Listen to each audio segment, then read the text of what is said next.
Hey everyone, so guys कैसे हैं आप सभी। ऐसा है आप सभी अच्छे होंगे, मस्त होंगे, स्वस्थ होंगे और जोर शोर से आप सबकी पढ़ाई चल रही होगी। सो गाइस आज के इस लेक्चर में हम रसशास्त्र का एक और नया अध्याय जिसका नाम है आधारभूत सिद्धांत, इसी को इंग्लिश में क्या बोला गया है बच्चों, application of fundamental principles, start करने जा रहे हैं। अगर हम इस चैप्टर की वेटेज की बात करें तो इस चैप्टर से आपकी फाइनल यूनिवर्सिटी एग्जाम में 5 मार्क्स का पूछा जाएगा, यानी कि 5 नंबर की इसकी वेटेज होने वाली है। ठीक है, अगर हम इस चैप्टर के इंपॉर्टेंस की बात करते हैं तो इस चैप्टर के 4 टॉपिक है जो कि मोस्ट इंपॉर्टेंट टॉपिक है, जिसमें से पहला टॉपिक है बच्चों द्रव्य संग्रह। द्रव्य संग्रह यानी कि कलेक्शन ऑफ ड्रग्स, जिसको हम आज के इस लेक्चर में स्टार्ट करेंगे। दूसरा टॉपिक है बच्चों, दूसरा टॉपिक है औषध सेवन काल। औषध सेवन काल। तीसरा टॉपिक है औषध मात्रा। औषध मात्रा। और चौथा टॉपिक है बच्चों अनुपान। ठीक है, तो ये 4 टॉपिक बच्चों मोस्ट इंपॉर्टेंट टॉपिक है। 90% चांसेस है अगर इस चैप्टर से फाइनल यूनिवर्सिटी एग्जाम में क्वेश्चन आता है तो कहीं ना कहीं आपको इन्हीं 4 टॉपिक से क्वेश्चन देखने को मिलेगा। ठीक है, तो इस तरह से मैंने आपको चैप्टर की वेटेज बता दी और चैप्टर का इंपॉर्टेंस बता दिया। ठीक है, अब हम समझते हैं कि what is meaning of application of fundamental principal, यानी कि ये जो चैप्टर का नाम है आखिरकार इसका मतलब होता क्या है।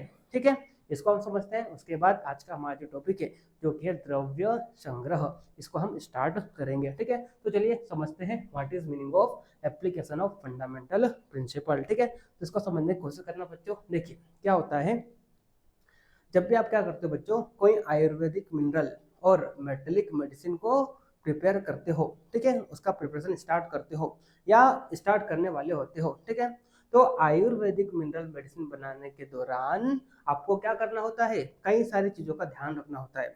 यानी कि in Rasa Shastra there are so many theories, so many principles जो कि आपको यूज करना है while preparing Ayurvedic mineral medicine. ठीक है, तो रसशास्त्र में ये जो कई सारे सिद्धांत हैं इसका आयुर्वेदिक मिनरल मेडिसिन बनाने के दौरान उपयोग करना, इसी को हम क्या बोलेंगे बच्चों, एप्लीकेशन ऑफ फंडामेंटल प्रिंसिपल। इसको आप एक उदाहरण से समझने की कोशिश कीजिए, है ना।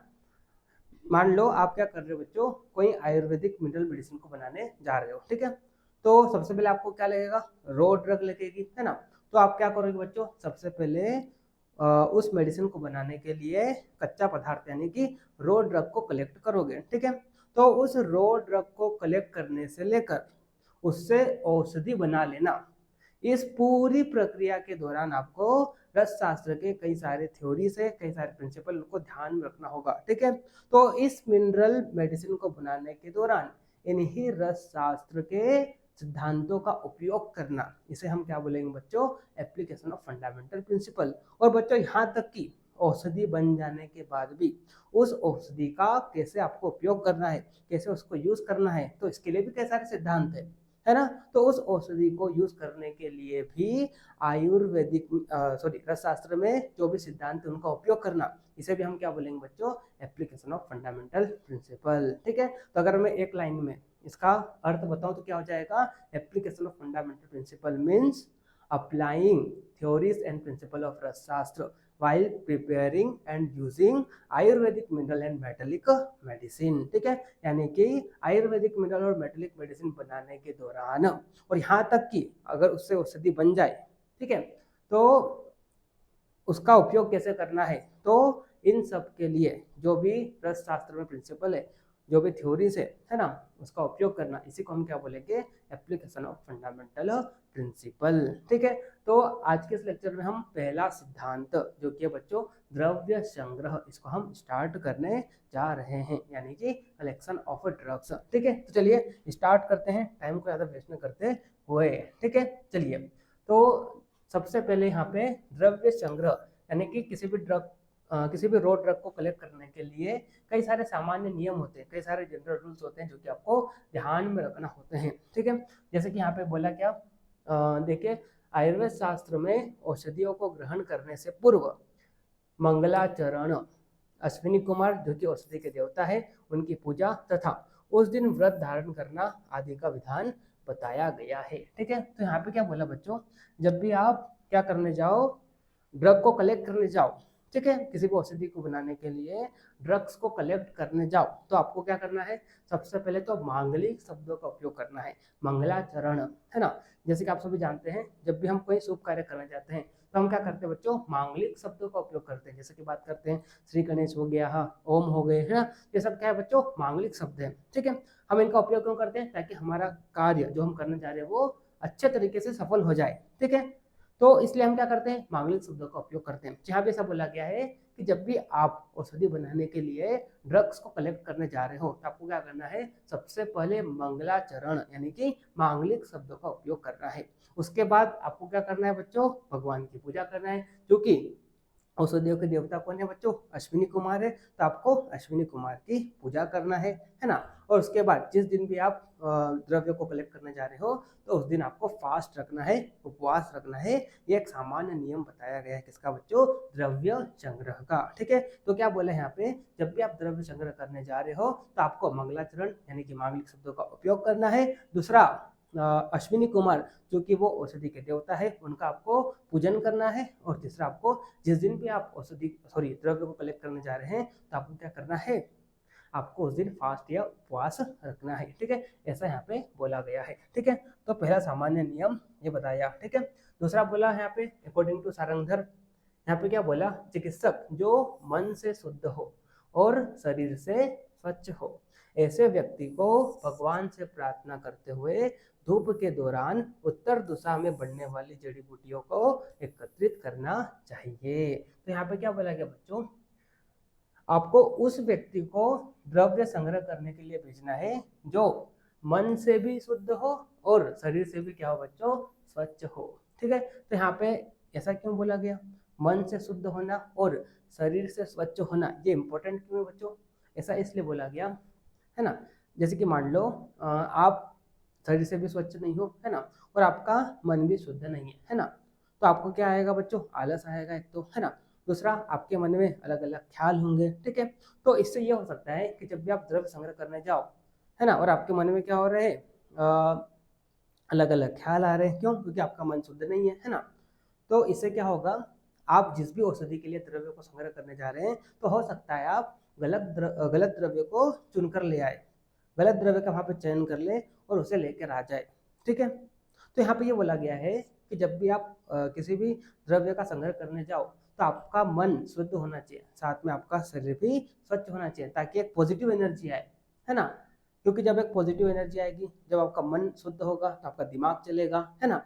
और आप जिस भी औषधि के लिए रो ड्रग को कलेक्ट करने जा रहे हैं तो आप एक अच्छे पोटेंशियल वाले, अच्छे वीर्य वाले द्रव्य को लेकर आओगे। इसलिए यहाँ पे बोला गया है कि जो भी व्यक्ति द्रव्य को कलेक्ट करने जा रहा है तो उसका मन भी शुद्ध होना चाहिए, ताकि उसका वहाँ पे दिमाग चले, बुरे ख्यालात ना आए, है ना, और वो गलत औषधि को चुन कर ना आ जाए। इसलिए बोला गया है कि एक तो मन भी शुद्ध होना चाहिए और दूसरा शरीर भी स्वच्छ रहना चाहिए, ताकि एक पॉजिटिव एनर्जी बनी रहे। और जो भी व्यक्ति लेने जा रहा है, अगर वो मन से शुद्ध है, शरीर से स्वच्छ है, तो क्या करेगा बच्चों, वो एक अच्छे पोटेंशियल, एक अच्छे वीर्य, उत्तम वीर्य वाला द्रव्य को लेकर आएगा। ठीक है, तो इसलिए यहाँ पे ऐसा बोला गया है। ठीक है, आगे यहाँ पे क्या बोला बच्चों, धूप के दौरान, है ना। धूप के दौरान कहने का मतलब यहाँ पे ये है बच्चों कि आपको प्रातः काल, है ना, सुबह सुबह जब सूर्य आपके सम्मुख हो, है ना, तो उस दौरान आपको क्या करना है, द्रव्य को संग्रह करने जाना है।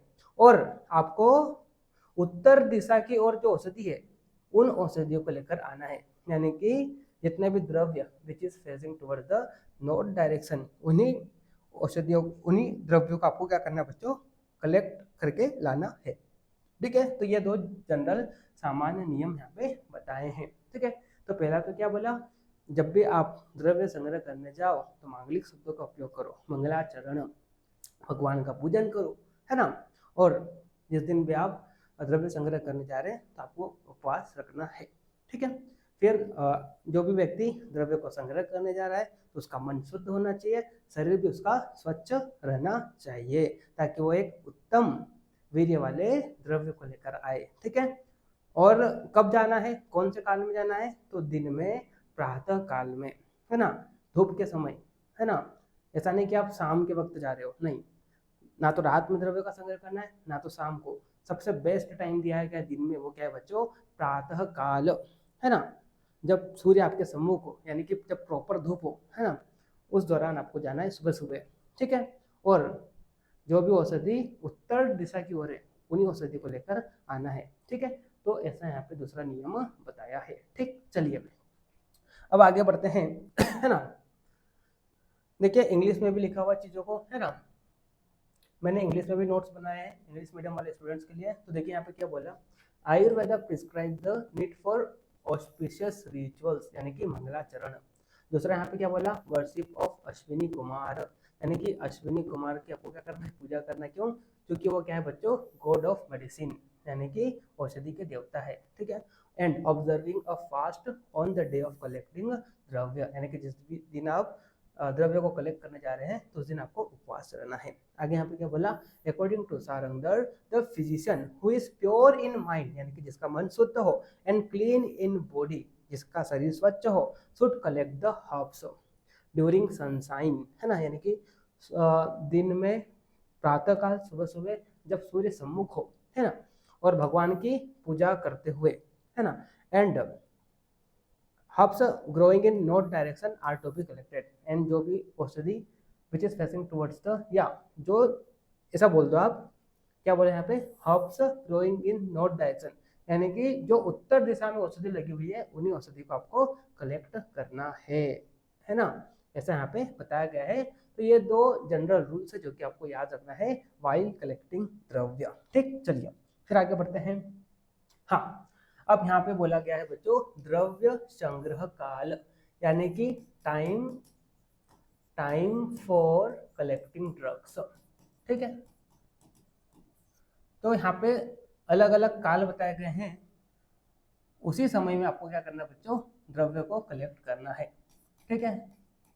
तो देखिए यहाँ पे क्या बोला, अकॉर्डिंग टू आचार्य सारंगधर, है ना, आचार्य सारंगधर के अनुसार अगर हम देखें तो शरद ऋतु में सभी कार्य के उपयोग हेतु रस से युक्त औषधि का संग्रह करना चाहिए। तो यहाँ पे क्या बोला बच्चों, आचार्य सारंगधर ये बोलते हैं कि सभी कार्य के उपयोग हेतु, है ना, चिकित्सा के जितने भी कर्म है ना, तो उसके लिए जो भी चिकित्सा के जितने भी कर्म है ना, तो उसके लिए जो भी औषधि लगती है, तो उस औषधि के लिए आपको जो भी द्रव्य कलेक्ट करना है तो आपको शरद ऋतु में करना है बच्चों, एक्सेप्ट वमन और विरेचन कर्म के लिए, है ना।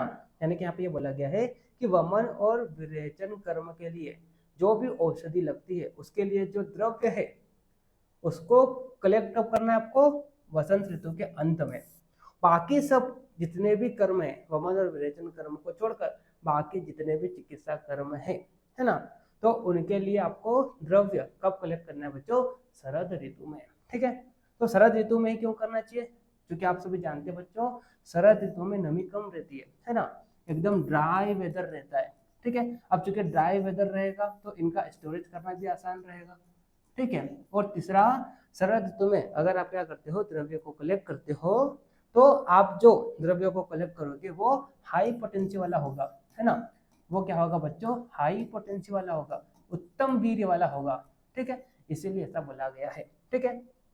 वमन और विरेचन कर्म के लिए अगर आपको द्रव्य चाहिए तो इसका संग्रह आपको वसंत ऋतु के अंत में करना चाहिए। तो इसका इन दोनों कर्म के लिए वसंत ऋतु के अंत में क्यों बोला गया, क्योंकि इन दोनों कर्म के लिए जो द्रव्य होते हैं वो आपको हाई पोटेंसी में वसंत ऋतु के अंत में मिलेंगे, इसलिए यहाँ पे ऐसा बोला गया, ठीक है। तो यहाँ पे क्या बोला बच्चों, अगर एक लाइन में फिर से आपको बताऊं तो चिकित्सा कर्म के लिए जितने भी द्रव्य की आवश्यकता होती है तो उन सबका संग्रह आपको शरद ऋतु में करना चाहिए, एक्सेप्ट किसको, वमन और विरेचन कर्म के द्रव्य को छोड़कर, क्योंकि इन दोनों कर्म के लिए द्रव्य का कलेक्शन आपको वसंत ऋतु के अंत में करना चाहिए, ठीक है। आई होप आपको समझ में आ रहा होगा, ठीक। चलिए फिर आगे बढ़ते हैं, है ना।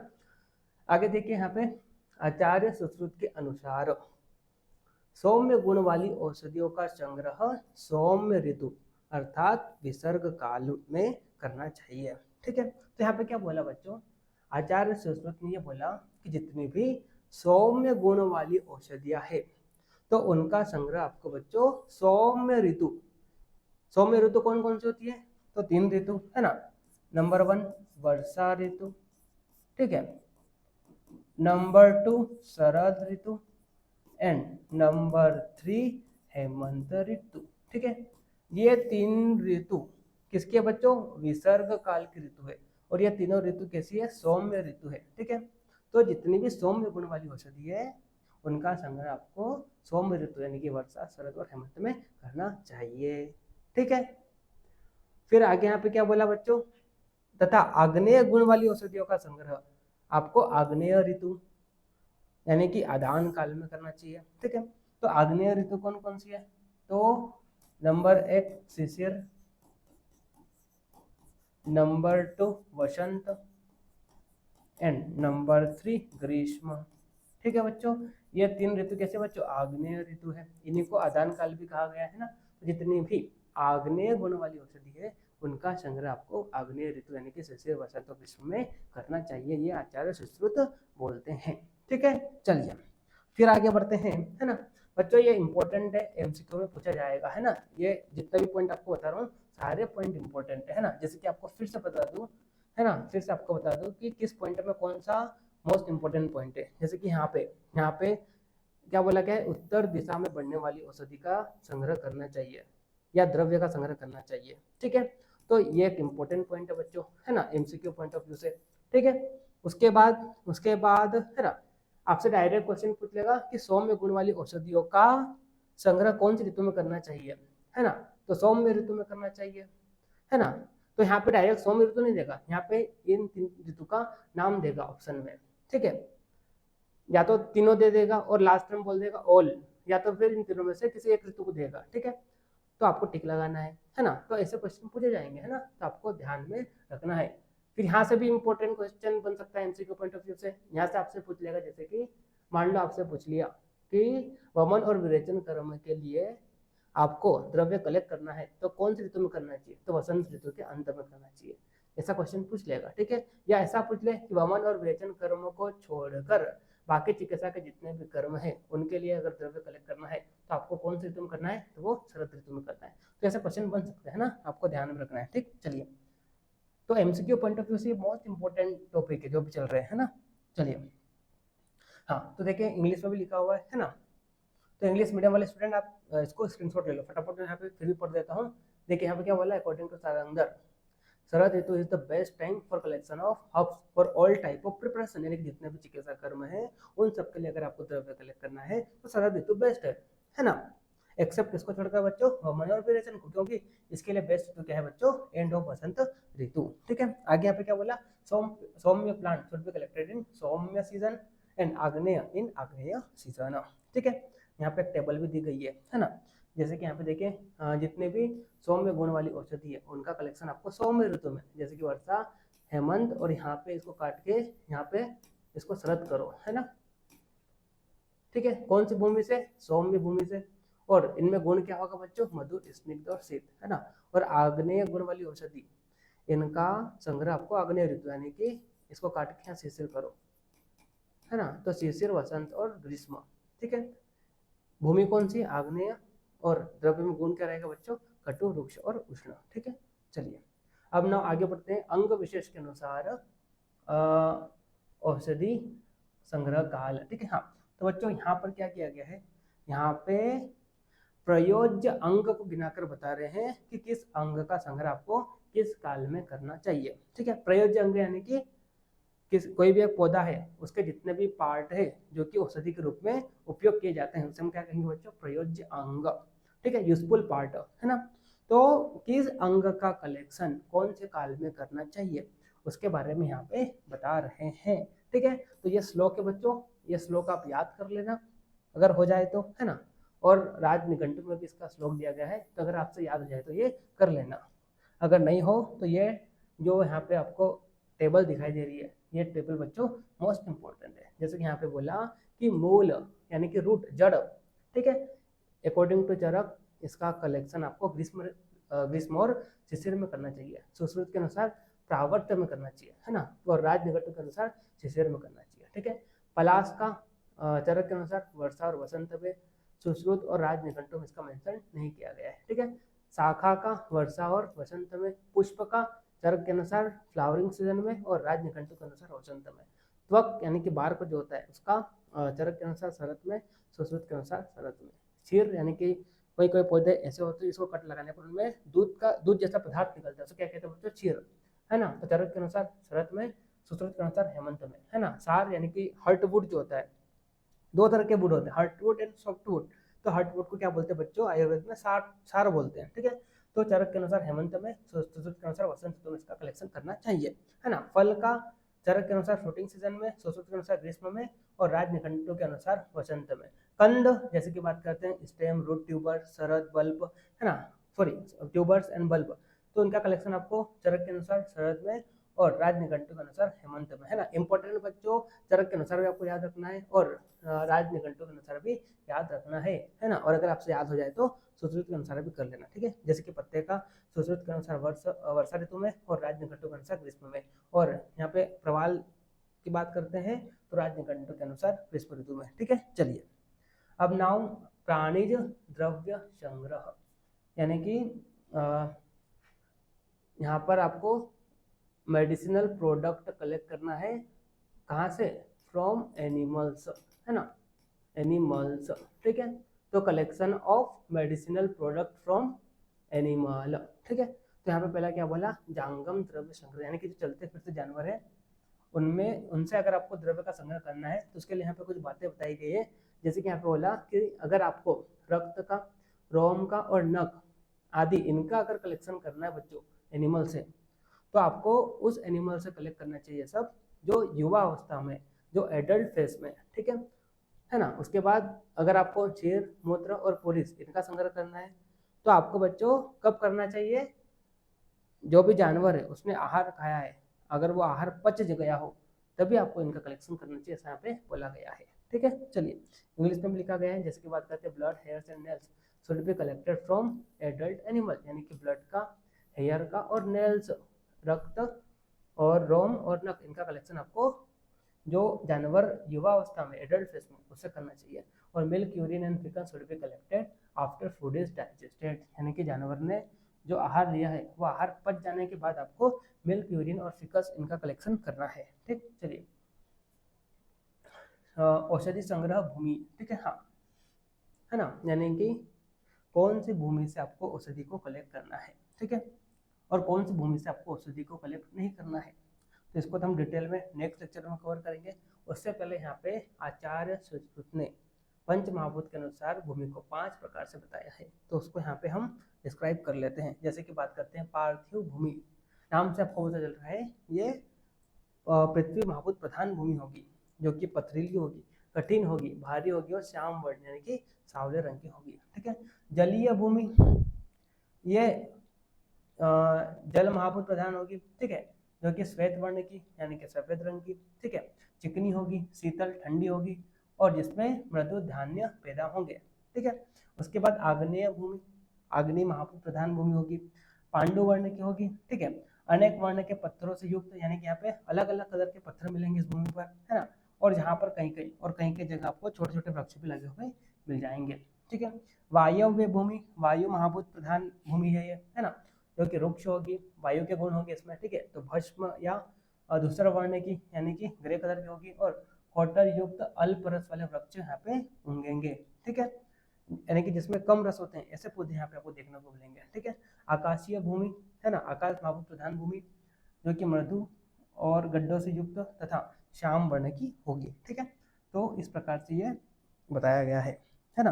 आचार्य सुश्रुत ने 5 प्रकार की भूमि बताई ऑन द बेसिस ऑफ महाभूत, ठीक है, हाँ। उसके बाद ये इंग्लिश मीडियम वाले बच्चों के लिए लिखा गया है ना, तो इसका आप स्क्रीनशॉट ले लो, ठीक। चलिए ठीक है, तो आई होप आपको समझ में आ गया होगा आज के लेक्चर में मैंने जो भी पढ़ाया, ठीक है। चलिए मिलते हैं नेक्स्ट लेक्चर में, तब तक के लिए okay bye, see you again.